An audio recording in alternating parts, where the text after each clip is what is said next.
The following segments are pre-recorded and sponsored by Longworth Productions. Helping our neighbors on Triad Today.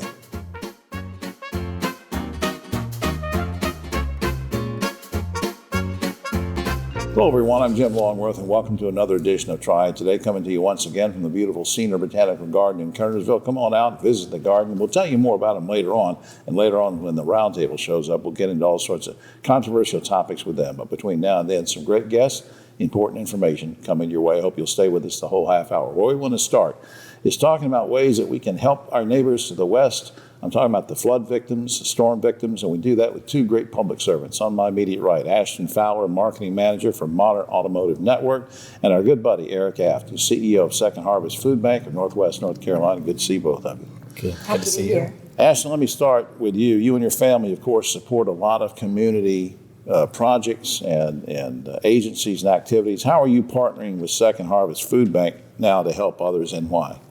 Yeah, so when we saw the devastation that was caused by the hurricane, I reached out to my family, and Second Harvest was the first organization that came to mind. We've partnered with them in the past through COVID, and then now through this disaster. Devastating storm. Yeah, it's absolutely breathtaking, the devastation that is there. So we thought of them and were able to contribute, and I hope others could do so too. It's such a great organization, and they really make every dollar go a long way. They sure do. I'm so proud of what you and your dad and your family are doing. Eric, let me, just for people that are maybe just seeing this for the first time, seeing you and I together, remind everybody what your mission is. Right. We kind of address the immediate challenge of food insecurity in the region.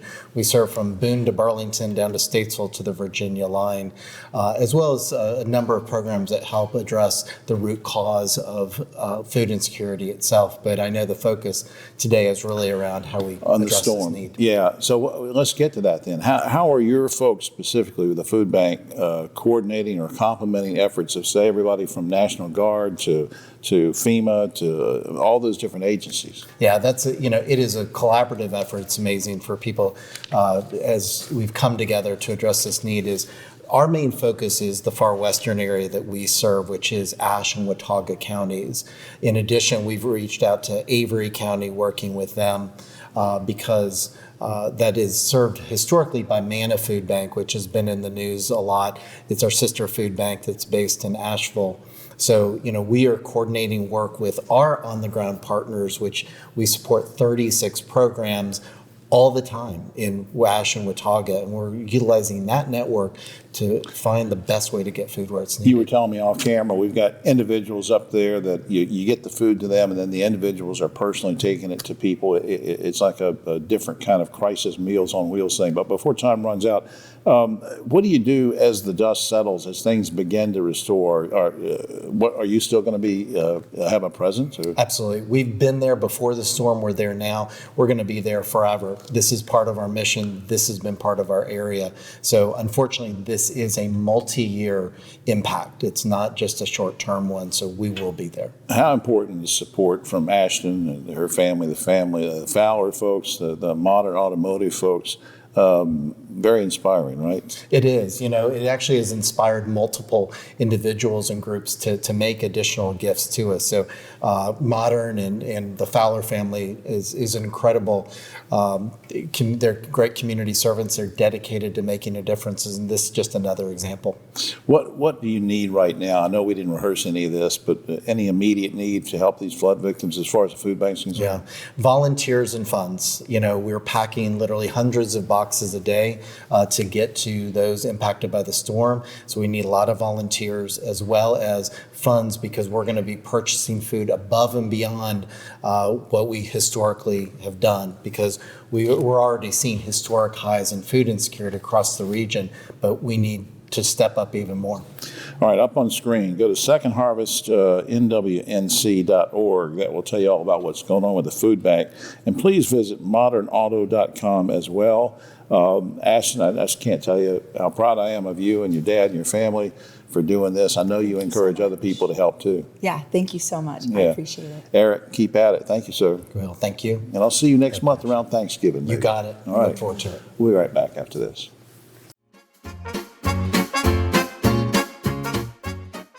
Here's a sad fact. In the last presidential election, over 81 million people didn't even bother to show up and vote. So it's important to register. Right, Key? Absolutely, but one of the most important part of it is education. Education is key to this election. Educating you on the policies that the candidates are talking about. Educating you on the candidates and issues, so please get educated.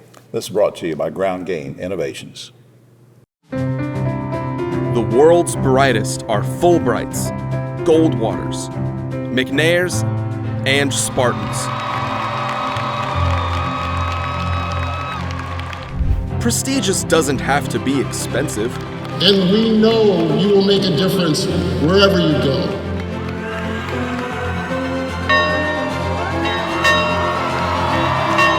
UNCG. Find your way here.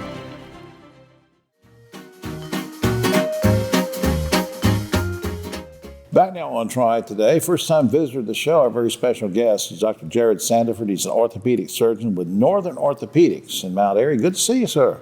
Thank you. Good to see you as well. Thanks for having me. I'll just tell the folks at home what we want to do here is I know you've promised that you're going to come back next month and we're going to talk about sports injuries and things like that. But I wanted to just grab you for a few minutes this month, today, this weekend, and talk about your personal life and what, why you got into this profession kind of thing. So let's start with your background. Where are you from? Where'd you grow up? Mm-hmm. You bet. So I grew up in Colorado, actually. Born and raised, or I guess raised there. I was born in Texas, but don't remember much of that. Right. Most of my life in Colorado. Did my training there, including my undergrad and medical school, and then went out to Oregon for my residency in orthopedic surgery. Right. And then fellowship in sports medicine at the University of New Mexico in Albuquerque. Who or what led you to a career in medicine? Was it a relative, a teacher, an aunt, an uncle? I mean, what got you interested? I grew up in the environment, I guess you could say. So my grandfather was a pediatrician, and my father is an orthopedic surgeon. So that was sort of the life I knew. It was sort of in my blood. So that was a big influence on me wanting to pursue a career in medicine. Right. Now, as far as the specialty, I know you've already mentioned that you had that connection in your family, but sometimes you veer off and do other things. You don't just follow in footsteps of a relative. Why orthopedic surgery? Yeah, you bet. So there's a lot of things I like about orthopedics.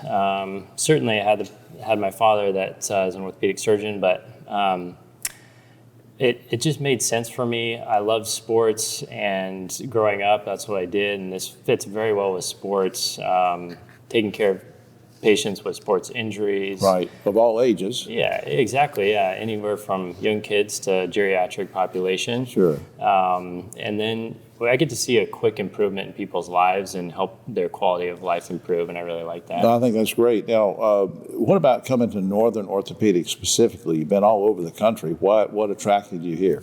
Yeah, so I think this has been talked about a lot about Northern, but it's a very family environment.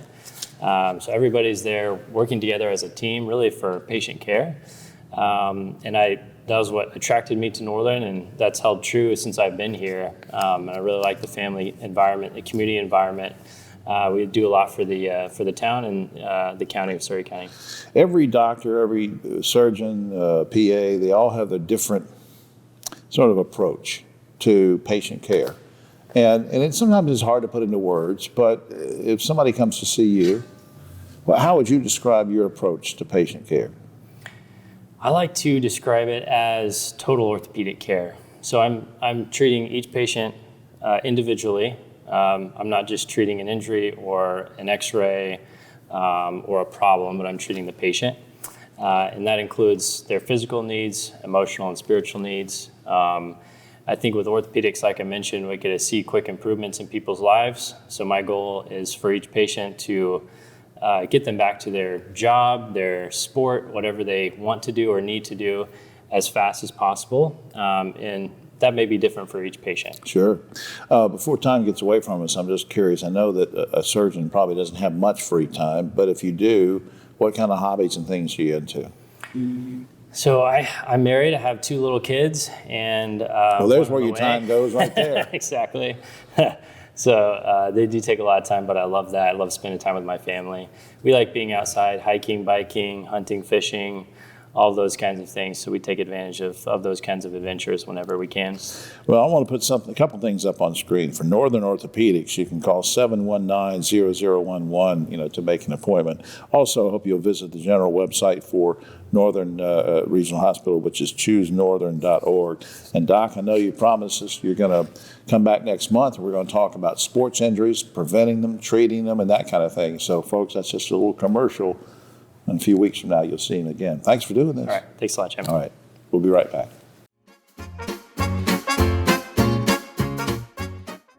Hi, I'm Jim Longworth, reminding you that Triad Today is now streaming on WFMY Plus, available free on Roku and Amazon Fire TV. Banking is like going for a swim. You don't need all the complicated stuff, but you don't want to feel exposed either. At Truliant, we give you just what you need, so you can manage your money on the go or stop by a branch whenever you need to. It's all about having options, while also keeping life simple with low rates, free financial advice, and friendly faces. So check out Truliant. We have just what you need.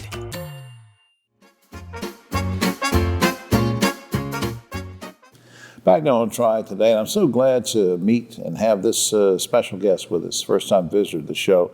M.J. Harris is Assistant Chief of the Greensboro Police Department. He's homegrown from Greensboro and doing a great job. Thanks for being here. Thank you for having me. We have a serious topic to talk about with the flood, a lot of flood victims, devastation from Hurricane Helene. Now, I understand that, and I think you emailed me about this, that your department had an urgent request from Asheville's police department. What was that all about?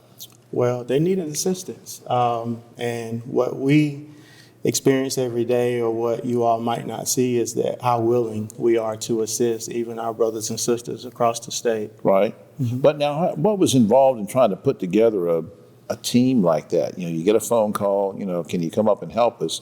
What's involved in putting a team together, and how quickly can you respond? Well, with Greensboro, we're able to respond pretty quickly because we have a particular team of over 100 officers that are ready to respond at our beck and call for different activations. So when we got the email, once we discussed, an email went out department-wide, and we had multiple officers ready to respond. Were they volunteering too, or so you didn't tell them they had to go, right? No, it's a volunteer basis. We got an overwhelming response for going to help in Asheville. That's just great. Now, and I'll come back to that in a second. I want to talk about volunteerism in a second, but before I forget, didn't you say something in an email to me about drones that you were using or helping out up there? Yes, not only did we deploy officers, but we deployed two groups of officers with a particular skill, and that would be the ATV team and our drone team.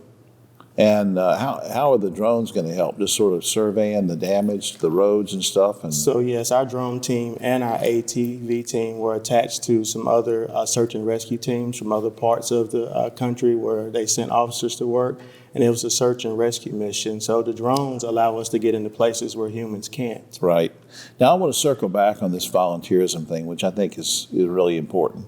You must really be proud of these guys, the guys and gals that stepped up and said, yeah, we'll go, we'll help.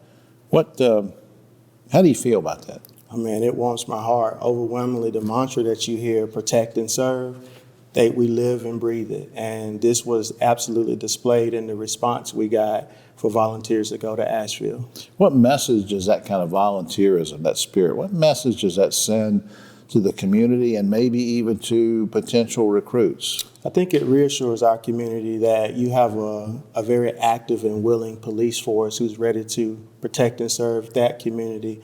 And when we get the media blitzes for going, it also shows that potential candidate that not only do we police in Greensboro, we have the ability to police around the state. Help people everywhere.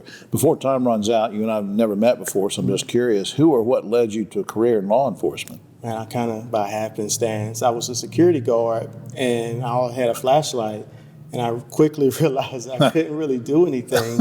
So I got nudged and filled out an application, and here we go 25 years later. Wow. Yes, sir. So you're a security guard in Greensboro area? In Greensboro. How about that? Yeah. And you only had a flashlight when you started out. Yes, sir. Yeah. Well, you can do some damage with a flashlight. Oh, you can light some things up. Yeah, well, I don't want to go into that. This is a dangerous man here.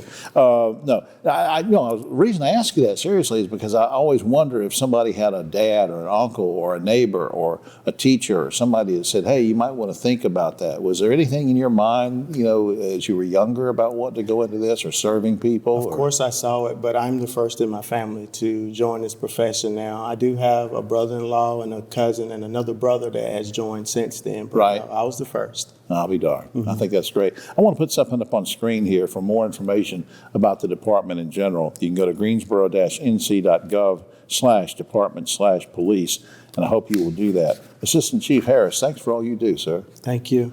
All right, we'll be right back.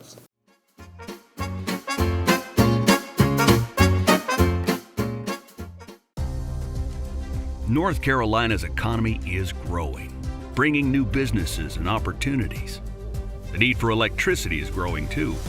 At Duke Energy, we're meeting the challenge, providing even more electricity that's cleaner, reliable, and that stays affordable. We're getting out of coal and reinvesting in our communities with a diverse, balanced mix of energy sources and making targeted upgrades to the grid so that North Carolina can thrive in a smarter energy future. You know, it's hard to believe the Safe Sober program has been going strong for over 30 years. And over 600,000 students have made the pledge to stay safe and sober on prom night. You know, Griff, it's had a huge impact on our community. Yeah, you're right, David. And now we're making sure the message continues year-round. So everyone can join us in supporting our students. Learn more and take the pledge at safesober.com, sponsored by Daggett Schuler. Back now on Triad Today, and let's talk about going to the theater. You know what theater I'm talking about, High Point Theater. And the director of High Point Theater is our good friend Dan Bernard. Good to see you, sir. How are you, Jim? Nice to see you. Good. Before we talk about some upcoming shows, we're going to plug 2 or 3 shows. But before we do that, would you say on balance that the current season is it sort of has something for everybody? Well, I think it does. I was just thinking the ones we're going to talk about today, 2 comedians, one kind of for men, one kind of for women, and in between them, an R&B singer. Yeah. It's quite a variety this year. That's great. That's great. Something for everybody. Hey, I'm sort of thinking ahead to the holidays, and I'm wondering, and maybe you're biased about this, but would theater tickets be a good holiday gift? And is that easy to do? It's an awesome idea, and it is easy. You can buy gift cards, not really a card, virtual gift cards in $10 increments. The only thing you have to just call the box office. You can't do it online, but it's very easy to do. People can use it for any show forever. Okay, that's great. All right, let's go to a few things that we want to plug. Now, one of them is Kelly Swanson, Saturday, October 19th. Saturday, October 19th. What about that? Kelly's coming up. She's the one that I think said is maybe more leans towards women. She does motivational speaking in her when she's not a comedian. Very funny, and she talks about her fictitious hometown of Pride's Hollow. So sort of a Garrison Keillor kind of approach. This one in particular is called.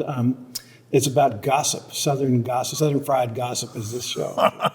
Should be fun. So, but men will enjoy that too. Oh, absolutely. Yeah. All right, now. Will Downing is coming up on Saturday, November the 2nd. Will Downing on Saturday, November the 2nd. So he was here last year, sold the place out, and so we invited him back immediately. Just awesome. I think he's had 37 albums out. Very smooth, really, really fun. Right.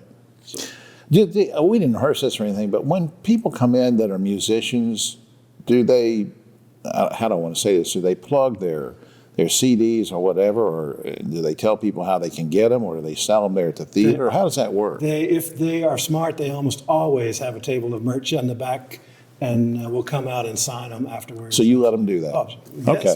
All right. William Lee Martin on Friday, November 8th. I don't know anything about William Lee Martin. So William Lee Martin is a Texan from Fort Worth, one of my former hometowns.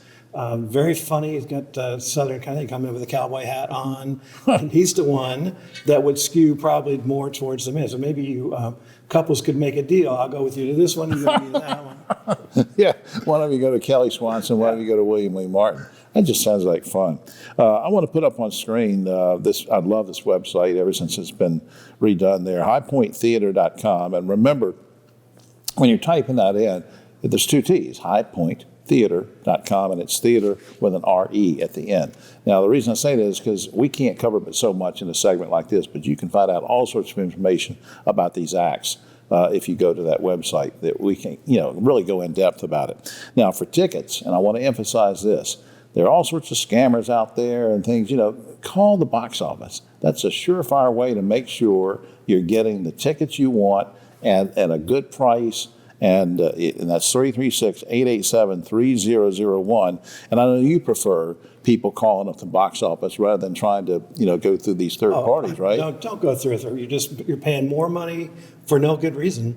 And even if it's successful, you could be paying more money for a ticket that's no good. So just go to our webs page. You can go, it takes you right there. You can do it in the middle of the night, right. or you can call the box office directly, either way. How do you know what I do in the middle of the night? So, all right, to Dan Bernard, thanks for doing this. It's my pleasure. Thank you. All right, we'll be right back after this.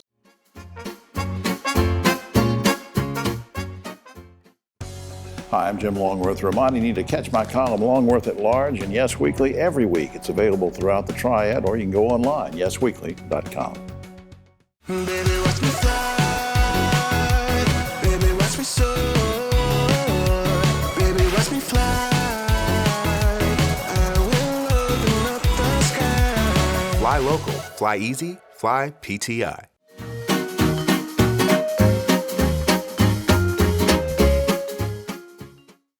Back now on Triad Today, just about time for the roundtable, but a quick shout out to the good folks here at Cedar Botanical Garden in Kernersville. Come out and visit the garden, go to the website. You'll have fun out here, always something going on. Just like there's always something going on whenever Rosemary's here. That's why we like to have her. On my immediate right, but always political left, Ogie Overman's here, and Rosemary, our special guest, Rosemary Kleiman, and Dave Briggs is here today, filling in for Keith. And so here we go, guys. Trump and Harris are in a virtual tie, both here and nationwide, and the election could be decided by a few thousand votes in areas especially devastated by the flood.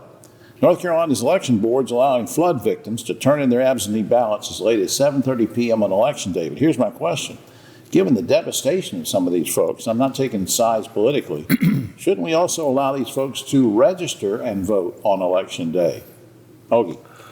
Yeah, I think we should. I mean, it's all hands on deck up there. They're doing everything they can to get everybody to the polls. But the bigger issue is the incessant immoral lying that Trump keeps on doing about the flood response to the administration. It's pitiful. But you're not supposed to register past early voting, but do you think we ought to let people who are first-time voters or hadn't registered just go ahead and register on election day? Absolutely. I mean, for 2 weeks now, they haven't been able to do registration in a lot of these places. So whatever it takes, everybody who is able needs to have the opportunity to vote. Dave? Well, normally I'm against same-day registration and voting, but these are extenuating circumstances. So you're okay with it if they did, but they're not going to, but I wish they would. Given the controversy surrounding Mark Robinson, much attention is now turning to the race for the next lieutenant governor.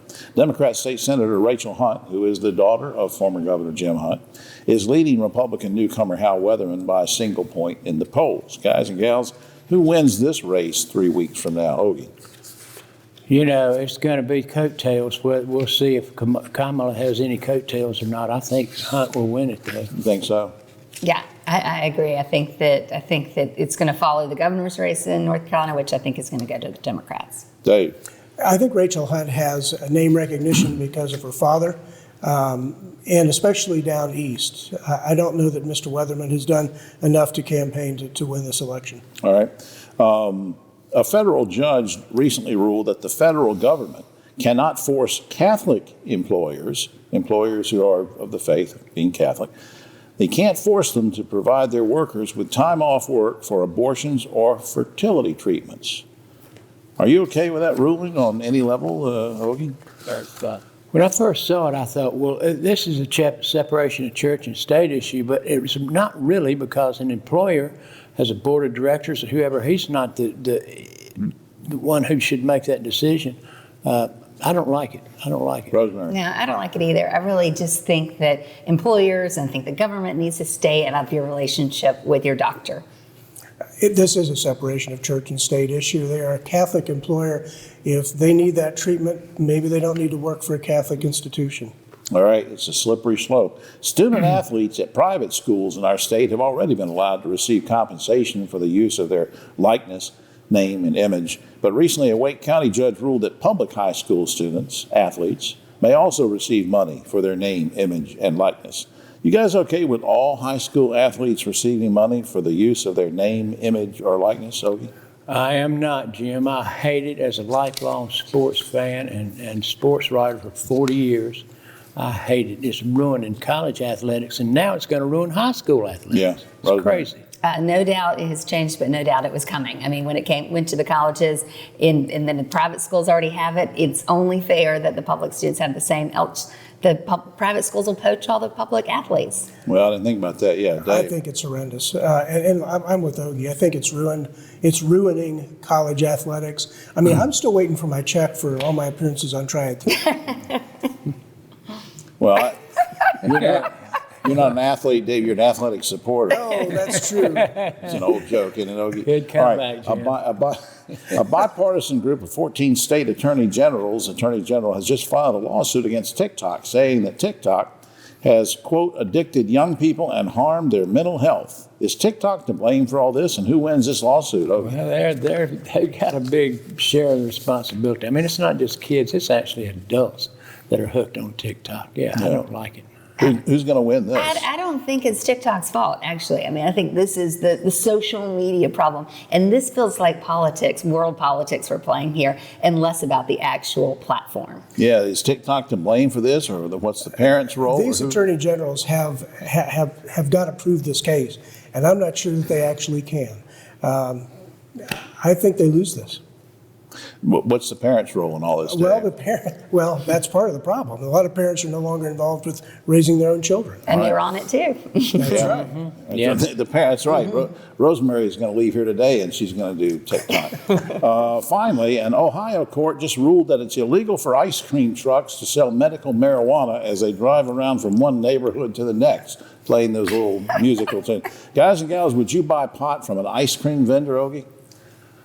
Well, if I were a pothead, I would. I mean, it'd be very convenient. Just go out to the curb and give me a popsicle and a dime bag. Get some ice cream and some sweet tarts. And would you? I mean, just think about this song is playing and people adults are running out. I don't know, Dave. For those of us who are old enough to remember, Tom Lehrer already wrote a song about it called "The Old Dope Peddler." Oh, man. Golly, I can't imagine. Have you a few sweet tarts and just get on with it. All right, well, that's all the time we have. Oh, except for this. Biologists at the University of Maryland have discovered that the inner ear of the gecko reptile allows him to know what's about to happen. You know, like who's going to buy car insurance. That Geico thing does it. Yeah. Well, I don't care if you didn't like it. All right, we'll be here next week. I'm Tim Locklear. See you then.